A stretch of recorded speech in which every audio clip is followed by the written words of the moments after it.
What's going on, guys? My name is Tommy. Welcome back to the channel. Time for another episode of the Ancestry Anthology in Pathfinder 2nd Edition, the Beastkin. One of my favorites in 1E. I know I say it that I have a lot of favorites. Turns out I really like this thing. That's why I made a YouTube channel about it. But Beastkin, love him. We're talking about him today here on the channel. And if you're liking what you see, remember to like, subscribe. I just popped my knuckles. I needed that. Damn it. Ding the bell. I'm gonna stay caught up with all your stuff. Remember, Patreon is the #1 way to help us keep doing all that cool, and also let you turn into a were whatever you please and tear the hell out of monsters. If that's your thing, we can make it happen. But for now, let's dive in.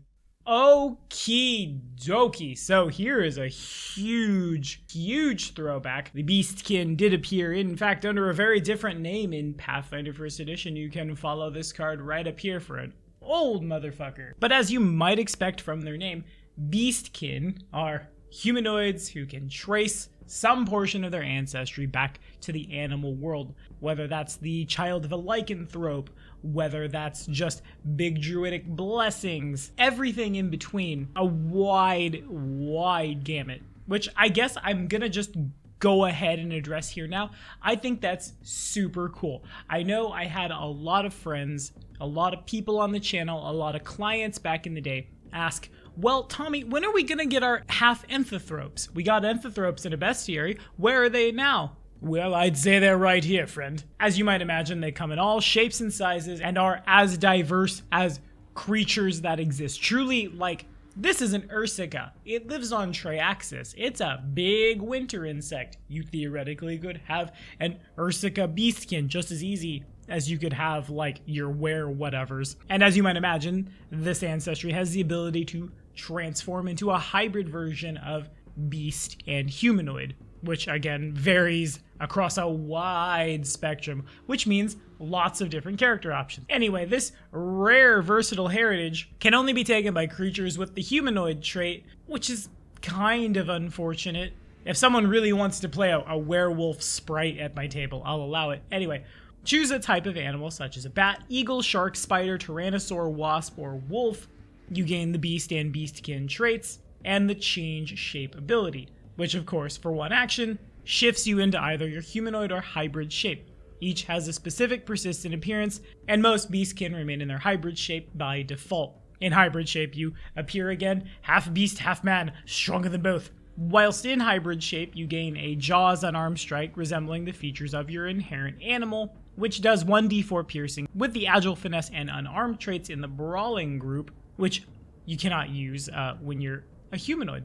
Who'd thunk it? For those sweet feats, first animal senses grabs you either dark vision, low light vision, or imprecise scent out to 30 feet. You need low light vision to get dark vision, and of course the animal you have descended from must have this ability to get it. I'm struggling really hard to come up with an animal that does not have scent. God, in the comments below, somebody do that heavy lifting for me. I got nothing. Insects? Yeah, okay, never mind, I got something. Your spider beastkin couldn't get scent, but would ostensibly get low light or dark vision. Critter shape, once per hour, lets you get a first level pest form, except you can only turn into the animal that you are. You can remain in this shape for 10 minutes, after which you whoopsie back into your hybrid shape and can't go back again for an hour, or until you manually use the ability to shut it off. If your inherent animal is larger than tiny, you turn into a bear cub, for example. You don't get the fly speed out the gate, but you do get size category tiny at level 1. That's so good. I've rambled about it so much. Here's one more if you've somehow missed the proverbial boat here. Being really small is really useful sometimes. Familiars are cool. Now imagine if you have it. It's the sprite discussion all over again. A quick shape when you roll initiative, you can hybrid form or something else. Very useful later on.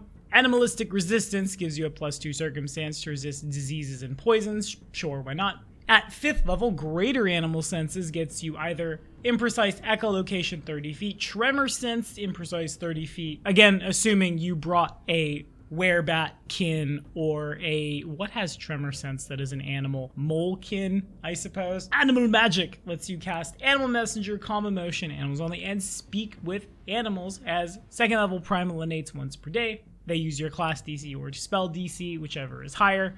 in case you really want to play up everyone's favorite druid trope of being raised by wolves and being half wolf as a result, but needed to wait till 9th level to show it off. Pack tactics: if an enemy is within reach of you and at least 2 of your friends, that enemy is flat-footed to you. Incredibly strong if your fighters don't know how to make a flank and you're playing a rogue, or if you just have a lot of people at the table.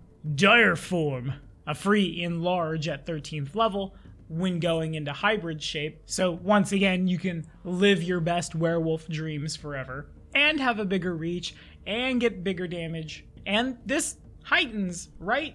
This makes you huge eventually. This makes you huge now? Literally by the time you qualify for this? I don't know. You're not casting it as an innate spell.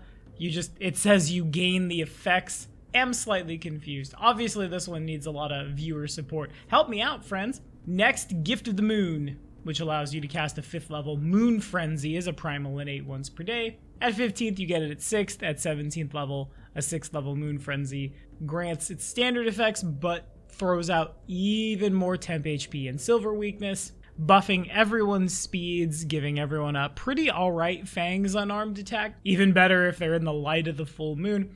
And silver weakness maybe comes up. I suppose if you've played someone who's masquerading as a were creature for this long, yeah, maybe someone's gonna suss you out, but even if they did, temp HP feels good and looks good on everyone. Level 17 all the way down, Animal Shape lets you use Change Shape to enter Animal Shape, choosing either Aerial form, Animal form, or Dinosaur form. While in this shape, you get a 5th level casting of whichever is the most applicable for the thing you are, except you always transform into an animal matching your inherent animal, and can use your humanoid form's AC if it's higher than what the animal form grants, making you even better at being the druid than sometimes the druid is. If your inherent animal isn't among the animals listed, you default to a bird, cat, or Deinonychus, or the GM uses some of their great and terrible GM powers and you can like get the thing you're supposed to be. If you've made it to 17th and Paizo hasn't printed the like particular bird you're trying to emulate, GM, just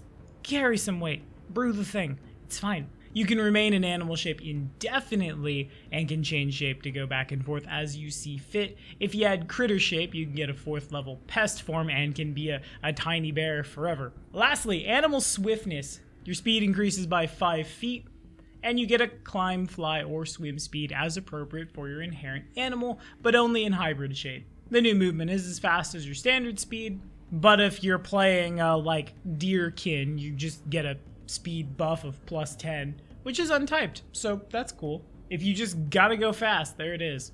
So yeah, what can I say about this? I know I was definitely looking forward to this heritage. Half animal humanoids are dope, and this seems pretty darn good. It also seems very wide, much wider than I thought it would be. Not necessarily in the choose your own animal category, but like free enlarge forever. If you don't want to tear somebody apart with fangs and claws, you don't have to.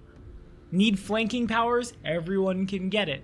More spells to do the cool thing that you wanted to do? Also available. It seems like almost every build could benefit from this. It is as diverse as the animal kingdom itself, which hits the proverbial nail directly on the head, and I love that.